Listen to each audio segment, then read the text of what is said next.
मित्रांनो, आजकाल ई-एम-आय इतका नॉर्मल गोष्ट झाली आहे, की लोक गरज नसलेल्या गोष्टी पण ई-एम-आय वर घेतात.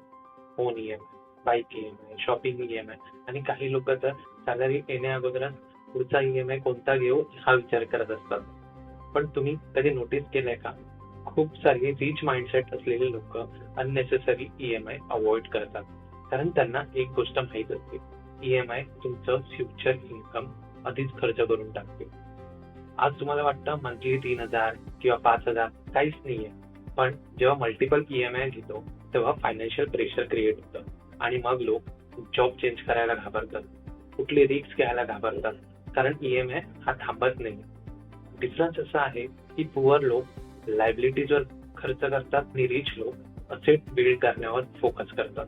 जर एखादी गोष्ट तुमच्या इन्कम वाढवायला मदत करत नसेल तर तिच्यासाठी डेब्ट घेण्यासाठी 2-3 वेळा विचार करा. ई-एम-आय चुकीचा नाही, पण लाईफस्टाईल मेंटेन करण्यासाठी तुम्ही सतत ई-एम-आय वापरणं हा डेंजरस आहे. फायनान्शियल फ्रीडम म्हणजे फक्त जास्त पैसे नाही, तर कमी फायनान्शियल स्ट्रेस असणे हे सुद्धा आहे. म्हणून नेक्स्ट टाइम तुम्ही काही बाय करण्यापूर्वी स्वतःला एक प्रश्न विचारा, मला खरंच ही गोष्ट आता हवी आहे का? फॉलो करा ती ग्रो मित्राला, कारण स्मार्ट फायनान्शियल डिसिजन फ्युचर बदलू शकतात.